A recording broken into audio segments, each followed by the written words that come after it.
Hello everyone, welcome to Amgate. तो अपने देखो सिलेबस तो एक साथ चल ही रहा है, उसके साथ साथ आपको जो गेट के लिए नेसेसरी चीज़ें हैं वो भी जाननी बहुत ज़रूरी है। जैसे कि कैसे हम प्रिपरेशन करें, कैसा हमारा मोटिवेशन रहे, एक एक चीज़। तो इन सब चीज़ों पे भी ना रूटीन में वीडियोस आती रहेगी। जैसे अभी अपने गेट प्रिपरेशन स्ट्रेटजी की बात करेंगे 2021 में अपने क्या क्या गलतियां कर सकते हैं, जो भी आगे थोड़े दिनों में पीके सर, वीके सर भी कुछ मोटिवेशंस लेके आएंगे आप लोगों के लिए। तो आप एक बार बस चीज़ों को समझिए कि हमें कैसे चलना चाहिए, क्या क्या डायरेक्शन चाहिए। हम आपको एकदम प्रॉपर डायरेक्शन में लेके जा रहे हैं, एक एक चीज़ समझाएंगे कि आपको कैसे करनी है। तो आप समझिए और अप्लाई कीजिए उन सब चीज़ों, क्योंकि हमें एक्सपीरियंस है, वो एक्सपीरियंस हम लोग आपके साथ शेयर करेंगे। तो आज का मैंने ये सेशन इसलिए रखा कि गेट 21 में अपने तैयारी तो कर रहे हैं, पढ़ते सारे हैं, बट रैंक सबकी नहीं आती। क्यों नहीं आती? क्योंकि नॉलेज तो सबको सेम है, बट वो अप्लाई कैसे करनी है सर, वो अप्लाई कैसे करनी है वो हम नहीं जान पाते हैं। तो उसके लिए मैंने सोचा आज एक स्पेशल सेशन बनाता हूँ गेट 2021 पे, ताकि आप लोग समझ पाएँ कि हाँ भी हमें भी इसी डायरेक्शन में सही से चलना चाहिए। ठीक है, तो इसके अंदर मैं सबसे पहले बात करता हूँ, चलो अपनी प्रिपरेशन स्ट्रेटजी की। प्रिपरेशन स्ट्रेटजी अपनी क्या रहनी चाहिए, ठीक है, प्रिपरेशन स्ट्रेटजी अपनी क्या रहनी चाहिए गेट के लिए। देखो, जब अपने कोई सब्जेक्ट स्टार्ट करते हैं ना, कोई भी सब्जेक्ट स्टार्ट करते हैं, क्वेश्चंस लगाने शुरू करते हैं, तो अपने सबसे पहली जो मिस्टेक होती है ना, अपने क्वेश्चन को ही गलत पढ़ लेते हैं। बाद में आंसर क्या आया नहीं आया वो सब तो अलग बात है। तो सबसे पहली चीज़ क्या है कि अपने जो भी क्वेश्चन करें एटलीस्ट उसको तो ढंग से पढ़ें, क्योंकि अगर क्वेश्चन ही नहीं पढ़ेंगे अपने ढंग से तो आंसर निकलेगा कैसे, किया क्या नहीं किया, वो तो सबसे बड़ी आगे की बात है। तो सबसे पहली जो मिस्टेक रहेगी ना गेट में, मतलब प्रिपरेशन स्ट्रेटजी में, आपको सबसे पहले जो भी क्वेश्चन आप प्रैक्टिस कर रहे हो ना, जो भी क्वेश्चन आप प्रैक्टिस कर रहे हो, तो क्वेश्चन की रीडिंग बहुत इंपॉर्टेंट है कि भाई किस तरह से आप क्वेश्चन को रीड कर रहे हो ना। जैसे स्मॉल आपने देखा होगा कि छोटी छोटी मिस्टेक्स हो जाती है सर, वहाँ पे न्यूमेरिकल आंसर टाइप क्वेश्चन था, फिल इन द ब्लैंक्स भरना था, पर लास्ट में किलो ओम में डालना था, मैं ओम में डाल के आ गया। तो नहीं, ये सब गलतियाँ करोगे, ये सब गलतियों से अगर आपकी रैंक नहीं आ रही है तो वो सब मतलब क्या बोले अब आपको, ये मतलब देखने वाली बात है कि क्वेश्चन रीडिंग के अंदर आप कैसे रीड कर रहे हो क्वेश्चन को। पहली चीज़ कि लैंग्वेज, उसको पूरा समझो सर, कंसेप्ट कैसे लगाना है, क्या करना है, आपने जो सीखा है वो कैसे लगेगा। दूसरी इसके अंदर होती है यूनिट की प्रॉब्लम। तो ये तो क्या है कि गेट पेपर दे रहे हैं, तो सबसे पहली चीज़ तो क्वेश्चन को रीड करने वाली बात होगी, ठीक है। दूसरी चीज़, सर चलो मैंने प्रिपरेशन तो मैं कर रहा हूँ, मैंने ये सब्जेक्ट कर लिया, बाद में सर मैंने 2-3 बार उस सब्जेक्ट को रिवाइज नहीं किया, मतलब जैसे करना चाहिए था वैसे नहीं किया आपने अपने स्तर पे किया आपने, बट उसको आपने जिस तरह से करने चाहिए था उतना टाइम नहीं दिया। तो आप क्या होगा, 2 महीने बाद में क्या हो जाएगा, वो सब्जेक्ट आप भूल जाओगे।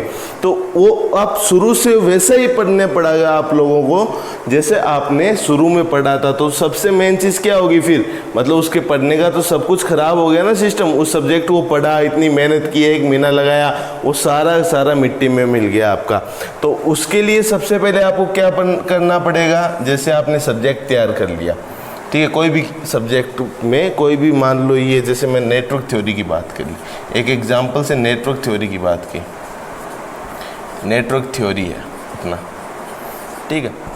अब इसके अंदर नेटवर्क थ्योरी को कैसे करोगे आप लोग? जनरली लोग क्या करते हैं, भैया इसकी थ्योरी पढ़ ली, कुछ क्वेश्चंस लगा लिए और छोड़ दिया। ऐसे नहीं करना है। जैसे इसमें सबसे पहले आपको प्रायोरिटी वाइज चलना पड़ेगा कि भी प्रायोरिटी क्या होगी। ऐसे नहीं कि भी आप वर्क बुक भी लगा रहे हो, आप एक सारे क्वेश्चन जितने भी है दुनिया भर के, कितने भी क्वेश्चन बन जाएंगे। नेटवर्क थ्योरी के बहुत क्वेश्चन है आप सब, पर आपको देखना है कि पेपर को किस हिसाब से मेरे को प्रिपेयर करना है।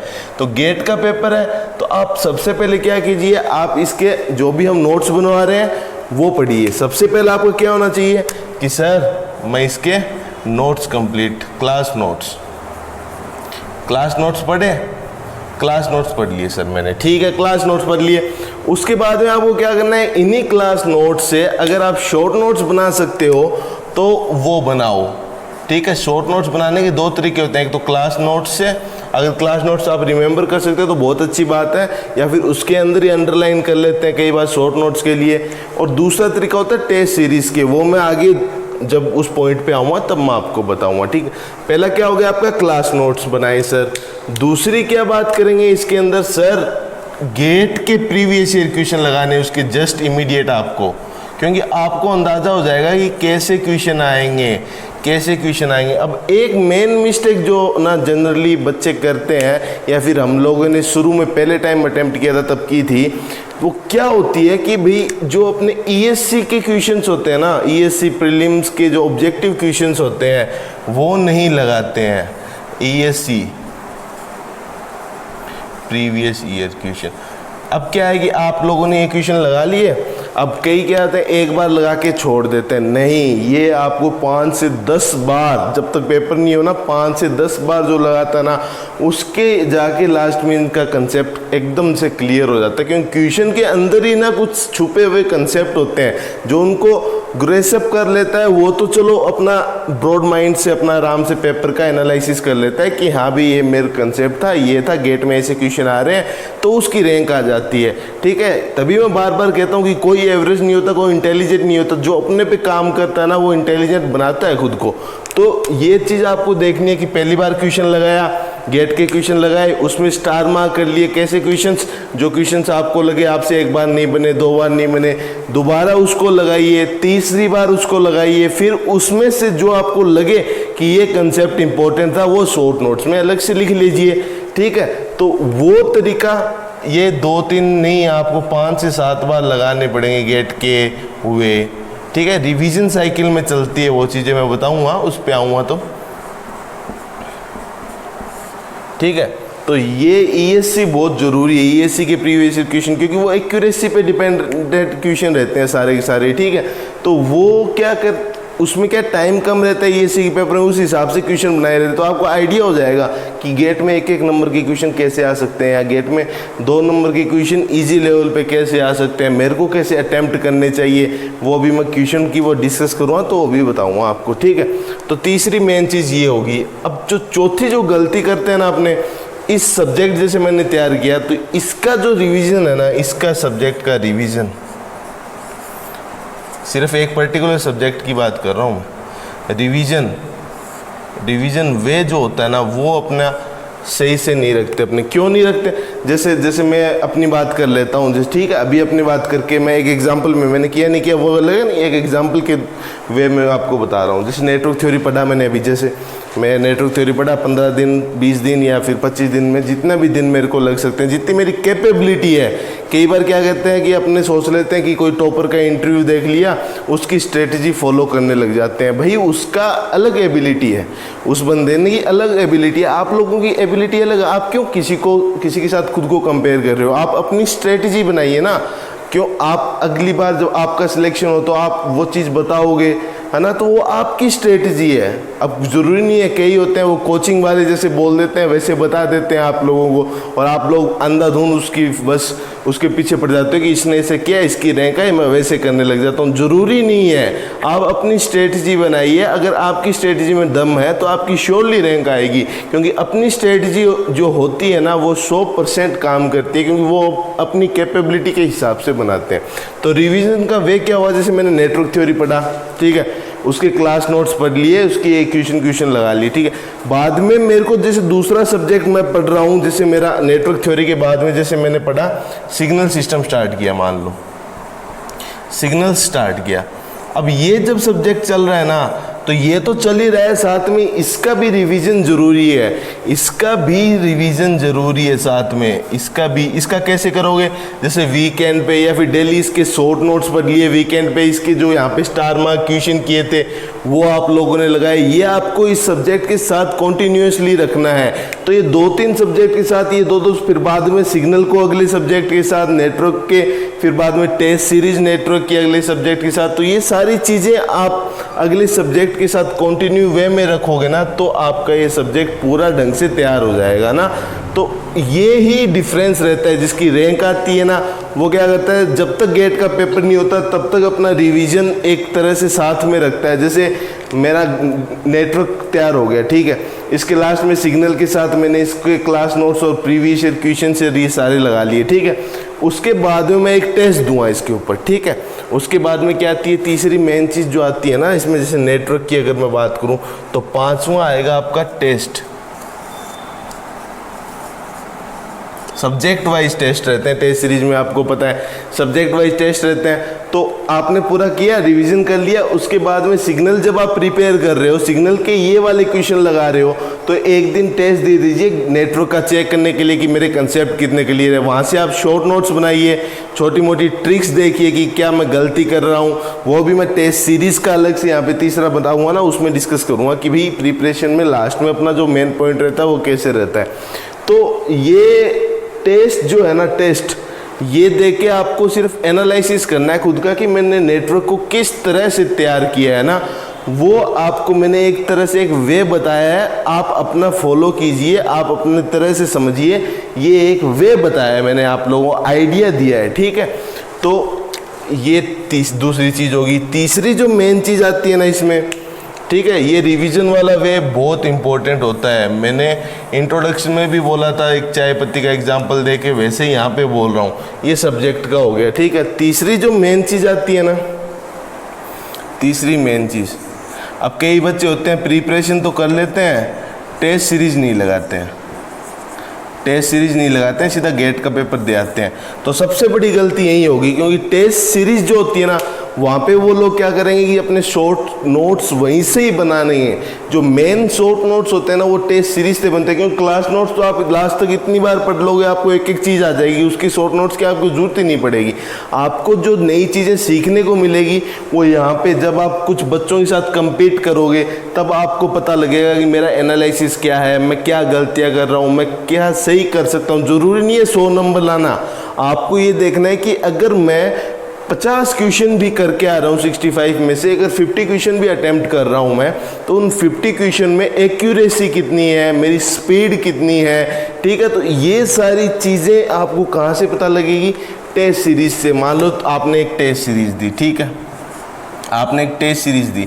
अब कुछ बच्चे क्या होते हैं, टेस्ट सीरीज दे के उसको छोड़ देते हैं कि नहीं सर मैंने टेस्ट सीरीज दे दी, मेरा हो गया, मेरी पहली रैंक आ गई। कईयों की फर्स्ट रैंक आ जाती है ना, और कॉन्फिडेंट हो जाते हैं, मेरे को ये पढ़ने का नेटवर्क पूरा हो गया मेरा।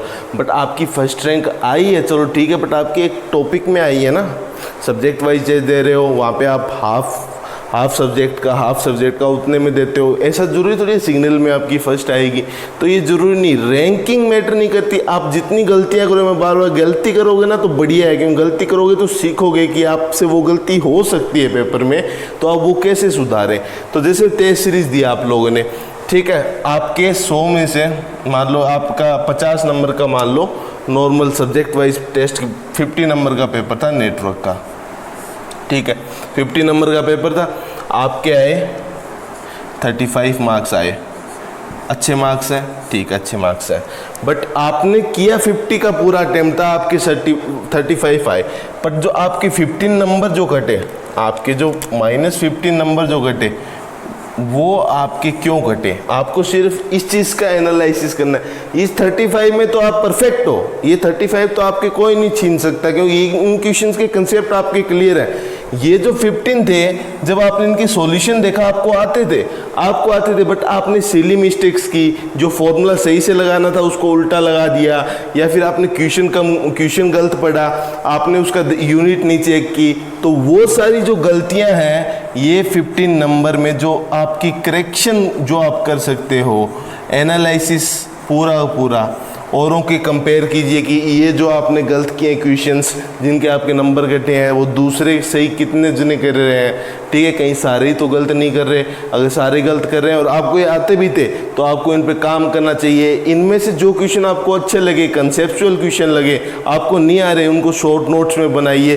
तो एक वे मैं आपको बता रहा हूँ कि कैसे अप्रोच करना है आपको ना, ताकि आपके कोई गलती ना हो। जैसे टेस्ट सीरीज की बात कर ली अपनों ने, यहाँ पे करेक्शन की बात कर ली कि आपने कैसे देखा, क्या क्या देखा। बाकी टेस्ट सीरीज पे, ठीक है, एक एक चीज़ पे सब्जेक्ट वाइज टेस्ट सीरीज पे अलग अलग से वीडियो आएगी, कैसे अटेम्प्ट करना है वो आपको पता लग जाएगा। टाइम के साथ साथ में हर टीचर अपना आपको बताएगा, एक्सपीरियंस भी शेयर करेगा, सब कुछ बताएंगे हम लोग। बस आप सुनिए कि यार हम लोग जो बता रहे हैं वो फ़ायदे लायक है या नहीं है, क्योंकि हम आपको बताएंगे वो एक तरह से हमारे एक्सपीरियंस से ही हम बताएंगे कि भाई ये गलतियां, छोटी मोटी गलतियां नहीं होनी चाहिए, ताकि अपनी रैंक, क्योंकि अपने पढ़ेंगे सारा, लास्ट में जाके अपनी पूरी मेहनत बेकार हो जाए कि मैंने इतना सी चीज़ नहीं की यार, इतनी सी कर लेता तो आज मैं कहीं पे होता, है ना।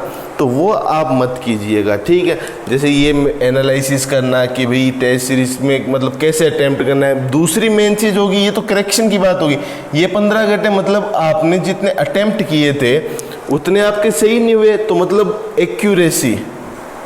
एक्यूरेसी देखनी पड़ेगी आपको कि भाई आपकी एक्यूरेसी क्यों गलत हो रही है। एक तो मतलब आप अगर 50 आए ना, 35 नंबर आए आपके, तो आपने जितने अटेम्प्ट किए, मान लो अटेम्प्ट किए थे आपने 50 के, तो आपको 50 के 50 आते थे, मतलब एक्यूरेसी कम होगी ना। तो एक्यूरेसी को आपको ना 95 से 100% के बीच में रखना पड़ेगा अगर आपको रैंक लानी है तो, क्योंकि एक्यूरेसी बहुत ज़रूरी होती है। जितने अटेम्प्ट करो, ज़रूरी नहीं 100 नंबर आए, पर जितने अटेम्प्ट करो वो एकदम सही से अटेम्प्ट करो, उनमें कोई गलती ना हो, ठीक है। तो एक्यूरेसी। दूसरी चीज़ क्या है, टाइम। अब कभी कभी क्या होता है कि अपने सोचते हैं कि यार ये क्वेश्चन मेरे को आता है, ये तो मैं कर सकता हूँ, ठीक है, बट वो क्वेश्चन क्या रहता है, छोड़ने के लिए होता है। आईआईटीज़ क्या करती है, आईआईटीज़ के प्रोफेसर रहते हैं, वो इस कई क्वेश्चन इसलिए डालते हैं कि बच्चे का टाइम ख़राब हो। जैसे लेंथी क्वेश्चन डाल दिया, बच्चे इंटरेस्ट आ रहा है कि हाँ मैं ये तो कर सकता हूँ, बट उसके अंदर उसके 10 मिनट चले गए, फिर लास्ट में देखा कि उसके 2-3 क्वेश्चन जो ईजी थे वो छूट गए। तो आपको ऐसे जाना है कि आप पहले 1 घंटे में आप पूरा पेपर देख लो, कि ताकि जो इजी है, इजी क्वेश्चंस हैं वो आप लोग छोड़ो नहीं ना।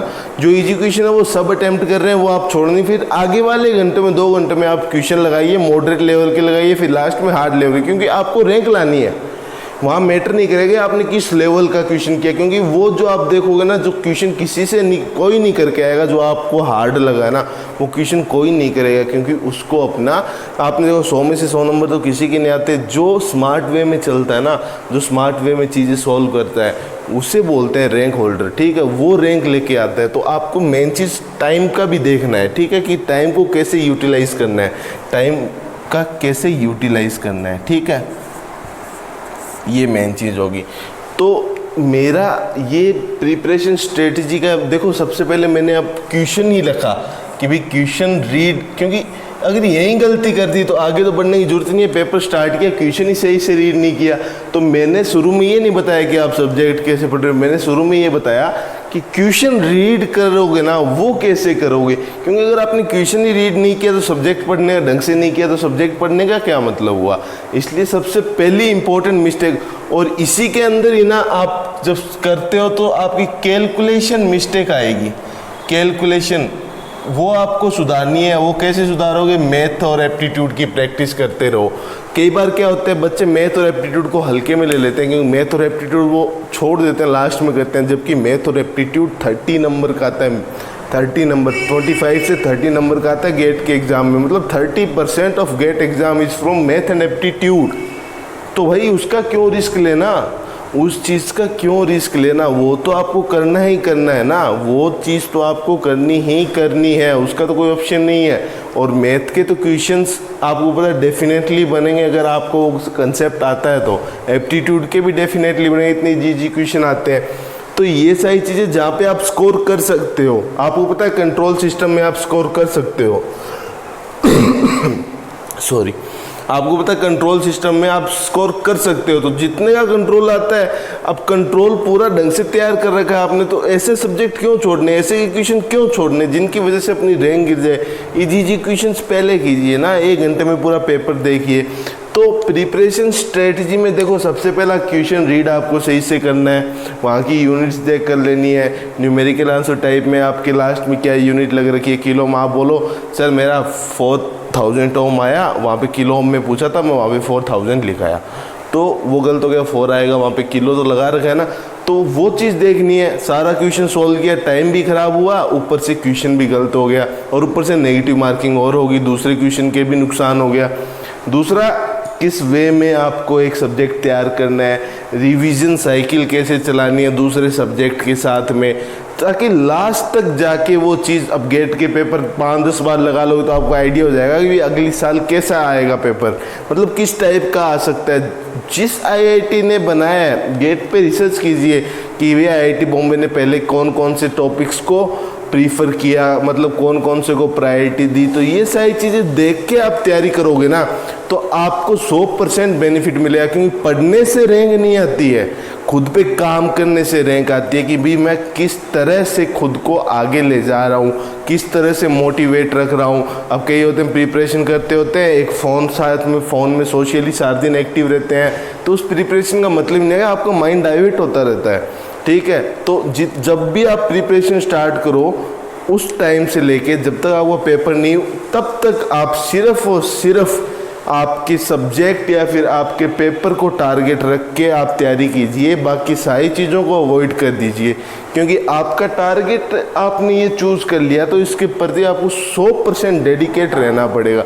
समझ रहे हो मैं क्या कहना चाहता हूँ? ये बनाने का पीछे यही था कि भाई अभी जैसे कई बच्चों ने अभी स्टार्ट किए प्रिपरेशन, तो वो भाई शुरू से ही अपना सोचे कि भाई मेरे को कैसे आगे बढ़ना है। ठीक है, तो आज ये मैंने अलग से प्रिपरेशन स्ट्रेटजी पे आपको इसलिए बताया ताकि आप लोगों को पता तो रहे कि भाई मैं किस तरह से आगे बढ़ूं, मैं किस तरह से फॉलो करूं चीज़ों को, मैं किस तरह से खुद को एनालिसिस करूं। क्योंकि पढ़ना पढ़ना पढ़ना जरूरी नहीं है, पढ़ाकू नहीं बनना है, पढ़ना स्मार्ट वे में पढ़ना। रैंक लानी कैसे है मेरे को, मतलब क्वेश्चन तो आपको पता है, नेटवर्क थ्योरी जैसे यहाँ पे बात की, कोई एक सब सिग्नल सिस्टम की बात की, क्वेश्चन लाखों हैं, बट आपको कौन से लगाने हैं? सर गेट और ईएससी की मेन चीज़ तो वही है ना।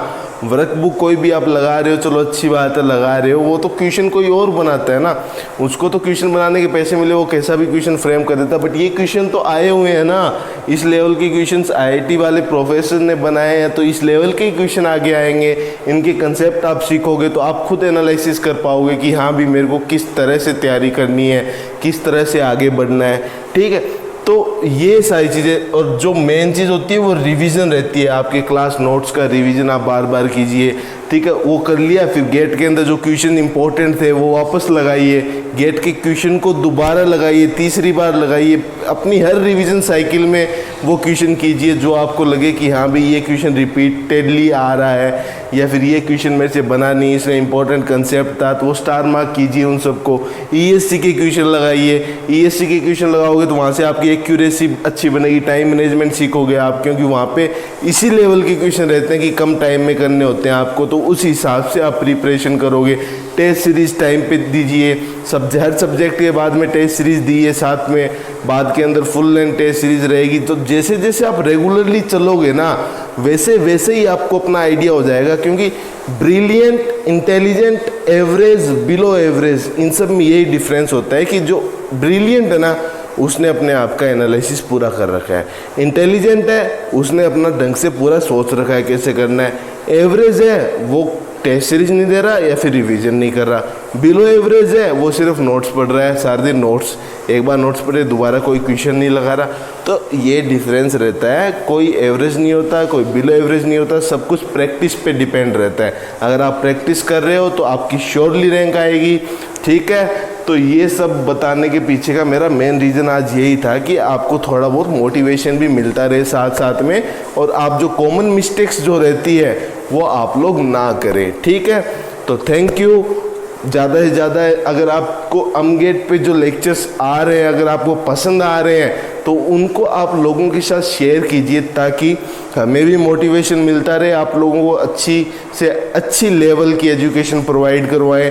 फ्री के अंदर हो रही है, आपको ये चीज़ देखनी चाहिए, आपको हर एक चीज़ फ्री में टेलीग्राम पे आपको मटेरियल जो अच्छा मिलेगा, धीरे धीरे मिल रहा है। जो क्वेश्चंस जैसे वीकेएस सर अभी सेंसस के क्वेश्चन अपलोड कर रहे हैं, आपने देखा होगा, तो वैसे ही जैसे अभी मैं डीसी का शुरू कर दूँगा नेटवर्क के अंदर, डीसी के क्वेश्चंस मैं भी डालने लग जाऊँगा। अभी मैंने फंडामेंटल्स कंप्लीट कर रहा हूँ आप लोगों के, ठीक है। तो क्योंकि एक अब फंडामेंटल्स के जैसे 17 लेक्चर्स की वीडियोस बन चुकी, 17 लेक्चर्स की, अब डेली एक दो होगी, जिस हिसाब से आप लोग मतलब 17 लेक्चर्स में सिर्फ फंडामेंटल कंप्लीट हुआ है, तो सोचिए आपको किस लेवल तक पढ़ाया जा रहा है। तो आप बस तैयारी कीजिए हमारे साथ, एक वे हम डायरेक्शन आपको देंगे। आपको पता है कोई भी चीज़ स्केलर से जाएगी ना, कोई भी चीज़ स्केलर होगी वो स्केलर ही रहेगी, बट किसी चीज़ का डायरेक्शन वेक्टर क्वांटिटी होगी, उसका डायरेक्शन भी रहता है और मैग्नीट्यूड भी रहता है। तो किस डायरेक्शन में जानी है, कितने मैग्नीट्यूड में जानी है, तो वो वेक्टर क्वांटिटी हम आपको, डायरेक्शन हम आपको प्रोवाइड करवा रहे हैं। क्योंकि आपने गाड़ी ले ली, आप यहाँ आके पढ़ रहे हो, गाड़ी एक एग्जाम्पल देता हूँ, आपने गाड़ी ले ली, आपके हाथ में स्टीयरिंग है, अब आपके ऊपर है कि आप हम जो आपको पाथ दे रहे हैं आप उस पर चला रहे हो गाड़ी को, या फिर आप अपने हिसाब से ही उसका स्टीयरिंग कभी इधर किया कभी उधर किया कर रहे हो। आप ढंग से प्रिपरेशन नहीं करोगे, बाद में कहोगे सर मेरे से ये मिस्टेक होगी, सिली मिस्टेक होगी, क्योंकि उसको कोई नहीं पूछेगा, कोई आपको ये नहीं देखेगा कि आपने क्या किया गया, सब भूल जाएंगे। बस अगर रैंक आ गई तो सब याद रखेंगे। तो मेन चीज़ यही है, बस अच्छे से तैयारी करो, मेहनत करो, मेहनत करोगे तो ज़रूर कुछ ना कुछ अच्छा होगा, ठीक है। Okay, have a good day, thank you.